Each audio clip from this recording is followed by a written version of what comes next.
What is up and is going on, guys? Simpzy here and welcome back to another episode of my FIFA 14 QPR career mode on the Xbox One. In today's episode we have two matches, the first of which is against Arsenal. It is a home match. Gibbs is coming to face his former club.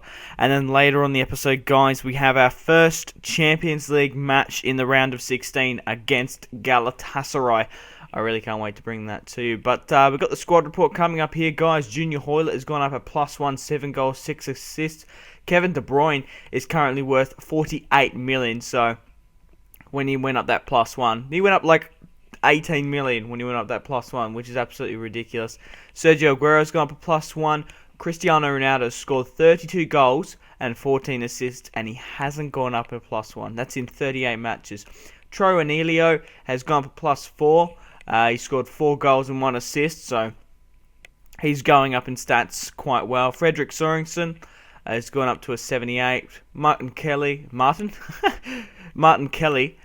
gone up in stats. Julius Caesar is going down. We recently signed Jay Rodriguez. Obviously, he hasn't scored 8 goals and 3 assists. That was when he was at Southampton. Abraham here has gone up a +1. Now, this guy, Chris Norb, my Australian, has gone up quite significantly. He's around about the 70th rated. Tom Neville's gone up in stats. So is Alec Bentaleb. And unfortunately, Lopez haven't. I just really haven't given him that much game time, to be quite honest. And even some of the Australians are showing better potential. But, hey, what are you going to do? But yeah, guys, I just want to quickly recap the last episode if you haven't gone and watched it. We ended up winning 2-0 in the semi-finals of the Capital One Cup against Tottenham Hotspur. Cristiano Ronaldo and Junior Hoilett picking up goals there. And then we stopped Chelsea's unbeaten streak. We ended up winning 2-0 at Stamford Bridge.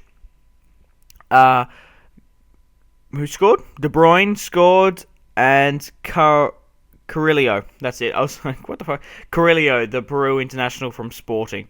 So it's good to see him picking up a goal here and there. But guys, I just want to quickly read out the table. In first, now, some of these teams haven't played 25. Yeah, so I'll have to say. Chelsea are currently first in the Barclays Premier League with 25 games played, 60 points. QPR is second with 24 games played, 59 points. So we've still got a game in hand on Chelsea and we're only 1 point behind them. But there's a pretty big gulf in class at the moment. Manchester United, are third with 24 games played, 51 points. So that is a whopping 8-point gap between second and third. Fourth is Manchester City with 24 games played, 50 points. So between first and second, there's not much. Between third and fourth, there's not much. And then what I'm about to say here, Liverpool are fifth with 25 games played with 43 points. That's a 7-point difference between fourth and fifth. So that's pretty outstanding. Arsenal are currently sixth, the former Premier League champions with 24 games played, 42 points, and Tottenham Hotspur are coming into the top 7 with 24 games played, 40 points. But Arsenal capitalised on their penalty situation here to make it 1-0 past Zut. Very disappointing half. We couldn't seem to get anything, and we obviously conceded that penalty pretty early on. Now, this is a very, very interesting penalty. It was a penalty at one end, it was a penalty up the other end. So Arsenal managed to gift us a penalty in the 88th minute. It was 87th, but it was turning on to the 88th. So guys, can we bring him back? Gaston Ramirez, the former Southampton player, gets subbed off for Sonogo. Now, for some reason, Menez was the man to step up for the kick, but he's only got like 74 free penalty. Yeah, that's it. And Cristiano Ronaldo is 85, which is absolutely ridiculous. So Cristiano Ronaldo is going to step up, hopefully bring it back to a draw, go straight down the middle, and it was quite comfortably saved by Chesney. I'm surprised he didn't grab that. He kind of just deflected it and quite fumbled it. So unfortunately, we do end up losing against Arsenal 1-0, but we do have a match against Galatasaray coming out later in the episode, and I've got to say, we drew a pretty average sort of team. Obviously, the situation with Galatasaray at the moment is that obviously Drogba is probably retired by now. Schneider is old and he's going down in stats quite significantly. Obviously, Sami Khedira is a pretty good player. That's really all I know plays for Galatasaray. But this is the group stage. Some of the teams have already played. PSG ended up winning 1-0 over Manchester United. I'm still surprised that Stoch guy is still up there.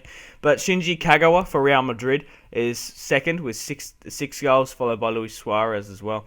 So we do have our first match against Galatasaray. I was probably even more motivated to get to this match and try and progress in the Champions League, because we were very lucky to not draw compared to Galatasaray, compared to like a Real Madrid or a Barca or a Manchester City.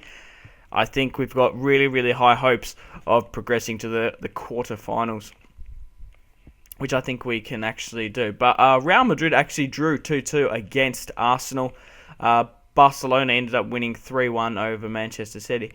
But we do send through Cristiano Ronaldo to start off the scoring, and within the second minute, we managed to bring one back. And I was like, come on, guys, I'm not going to do a cheeky celebration. We're going to go back and hopefully try score plenty more to get our Champions League goal scoring statistic up, and I wasn't really going for a dick celebration, but we were dominating Galatasaray from the get-go. Cristiano Ronaldo obviously starting us off, and there was a really good shot there by Carrillo, the Peru international, but Sergio Aguero on the ball here manages to whip it past the goalkeeper.